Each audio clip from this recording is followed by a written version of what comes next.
The Chronicles of the 63rd Infantry Division, March 19th to 28th, 1945. March 19th, 1945, with E and G companies blocking, F Company, 254th Infantry, continued to assault the pillboxes in its sector, and by 1900 had reached the 2nd Battalion objective and had reduced all remaining bunkers. C Company, 254th Infantry, was committed at 11:15 to reduce the pillboxes on the east side of the road, and by 1900 had eliminated 5 more strongpoints. By 2300, both companies were in command of the hills and roads in the area, and the first belt of the Siegfried Line had been breached. During the day, Company B, 740th Tank Battalion, ran a shuttle from an ammo supply just north of Ensheim to the pillboxes about 1,000 yards to the north. One platoon would load up on ammo, then rush up to the pillboxes, fire as fast as they could, and then return for more ammo. Tank platoons were passing each other all day in the process. Shell after shell, all fired at the same target, eventually opened many of the pillboxes.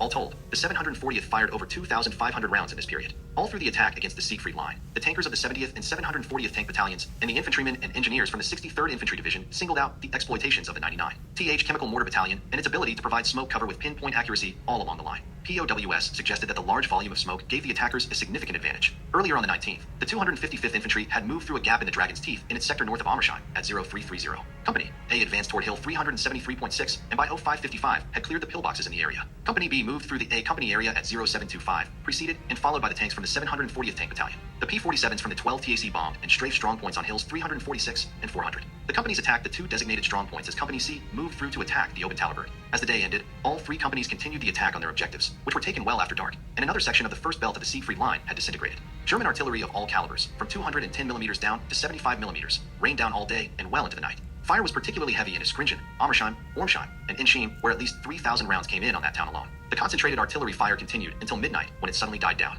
It was German practice to concentrate artillery fire at the maximum rate for 2 purposes. First, when relieving and replacing troops in the line, automatic weapons and artillery fire would be increased dramatically. Second, the rate of fire would mount perceptively before a general withdrawal of troops from the line. Time alone would reveal the nature of this particular concentration of firepower. March 20th, 1945 at 0150, immediately after the 254th Infantry had breached the initial belt of the Siegfried Line, the 253rd Infantry Regiment moved forward from Ensheim and through the gap to deliver the final blow against the second belt. But, for all intents and purposes, the resistance had crumbled completely. The determined resistance which was thought would occur in the second defensive line failed to materialize, and the 253rd Regiment made rapid progress against little resistance. The 1st Battalion was given the mission of securing the high ground to the left of the road to St. Ingbert to protect the movement of the remainder of the regiment, and was in position by 0615. Shortly after dawn, the Tactical Air Command's P-47s bombed Hassel again and strafed a column of horse-drawn vehicles between Rohrbach and Kirkel. By 11:20, the 2nd Battalion, 253rd Infantry, had occupied its objective, the high ground east of the road, and the 3rd Battalion was well on its way toward achieving its objective of occupying the high ground northeast of Oberwurzbach. The 3rd Battalion reached its objective by 13:15 after taking numerous pillboxes, most of which were not occupied. At 14:15, after the 1st Battalion, 253rd Infantry, had cleared the last of the pillboxes in the 2nd Defensive Belt,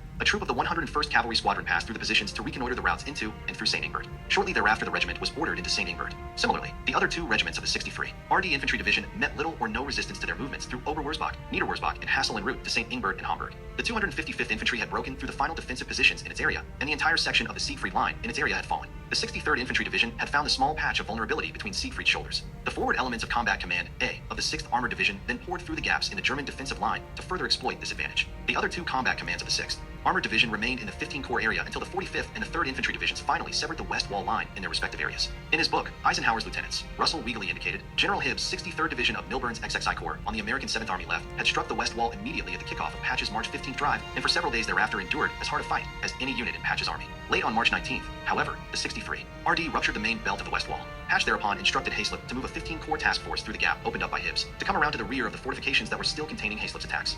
March 21st, 1945, General Hibbs wrote to the men, "My congratulations, hot shots. You broke into and through the Siegfried Line and turned the armor into Germany. This was your immediate mission. Add another glorious page to the history of this, your 63rd Blood and Fire Infantry Division. This day you can remember. This day you made history." General Milburn, commanding the XXI Corps, wrote to General Hibbs, commanding the 63rd Infantry Division, "It is my desire to commend you and the officers and enlisted men under your command on the proud accomplishment of being the 1st Division of the 7th Army to effect a complete breakthrough of the stubborn defenses of the Siegfried Line." Now there was a period for reflection, a silent prayer, and celebration. Back in Ensheim, the men from the 863rd Field Artillery had found that there were still a few chickens in the chicken coops in town, and when the battle subsided a bit, they cooked chicken and eggs for everyone.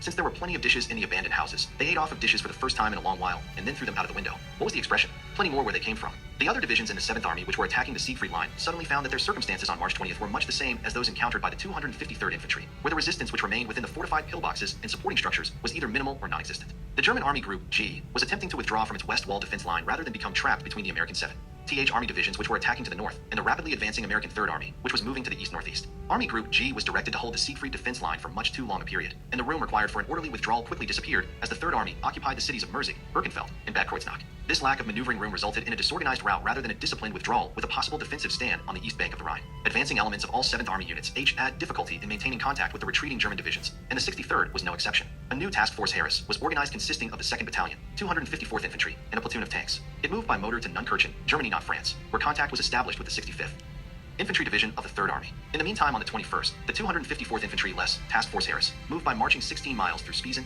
Nunkirchen, Kohlhof, and Niederbecksbach to Kleinetweiler, where it bivouacked in the wooded area. Also on the 21st, the 255th Infantry moved by marching some 20 miles to Hamburg, and the 253 RD Infantry, after establishing contact with the 70th Infantry Division west of St. Ingbert, moved by motor to the Hamburg area on the same day. The 863rd FA moved to Erbach, and the 861st FA moved to Hamburg, where they were billeted in an abandoned officer candidate school. The road from St. Ingbert to Hamburg was littered with abandoned German equipment, trucks, and horses which were killed by the American aircraft as they strafed the retreating army. The city of Hamburg was in a state of chaos with dead horses and human corpses littering the business district. Wholesale looting, drunkenness, rioting, and fires started by a large population of recently released displaced persons slowed the troop movement through town. The rapidly changing and very fluid front resulted in the reassignment of the 63rd Infantry Division to the 15 Corps of the American 7th Army. March 22, 1945, after contacting the 70th Division northwest of St. Ingbert on the morning of the 22nd of March, C Company, 253rd Infantry, once again boarded the 6x6 trucks of the 253rd Service Company to move rapidly eastward. The route of the 63rd Infantry Division north of the Siegfried Line had been phased out by the advance of the 45th Division on the right flank and the American 3rd Army moving across the 7th Army front to the northeast. The 22nd found the 253rd in Ludwigsthal, the 254 TH at Kirkel, and the 255th in Hochstein. The division was placed in 15 Corps Reserve in those locations. Berlin-born Marlene Dietrich entertained the men of the 254th Infantry on an outdoor stage at Kirkel. Miss Dietrich sang 3 songs and played Song of the Islands on a musical saw before she finally lifted her skirt and revealed her famous legs. Fastened to her embroidered garter was the flaming red and gold patch of the 63rd. March 23, 1945, by the 23rd of March, elements of the 45th Division and of the 3rd Infantry Division were on the west bank of the Rhine, and on the 25th of March, all 3 corps of the American 7th Army had overrun the Saar-Palatinate and stood on the Rhine. Bridgeheads over the river were established by the 3rd Infantry Division near Worms and the 45th Infantry Division at Reinderkeim on the 28th of March. The 63rd Infantry Division CP moved to Spiesen, Germany. March 24, 1945, from the 24th to the 27th of March, the 63rd Division artillery was attached to the 45th Infantry Division for its assault crossing of the Rhine River, and all of the artillery battalions found themselves located near the town of Eich. During the assault crossing, the 63rd Division artillery was shelled by self-propelled guns from across the river and bombed and strafed by enemy aircraft. On March 25, 1945, the 63rd Division Command Post moved to Winnweiler, Germany, from Spiesen. The 63rd Division crossed the Rhine River on March 28, 1945 at approximately 1,500 hours, and the division command post was opened first at Neuschloss and then at Wernheim. The 253rd crossed on a heavy pontoon bridge at Reinderkeim, the 254th at Worms, and the 255th at Ham. All regiments assembled on the sandy Rhine River Valley floor in the vicinity of Jagerhaus and Wernheim. The area selected was adjacent to the Autobahn where large, heavily scented pine trees were planted. The ground was soft, damp and sandy, so digging holes was very easy. Spring was in the air, and the cold chill of the winter with its snow, ice, and freezing temperatures had all been left behind in northern France. Plans were developed to attack toward Mannheim, Heidelberg, and eastward along the Neckar River. The 861st FA crossed the river at Worms and rejoined the 63rd Infantry Division at Tendenheim, where they bivouacked in the woods. A note in the battalion chronicle states, first ride on the Autobahn. So they used the roadway as a landing strip for some kind of a new plane called a jet.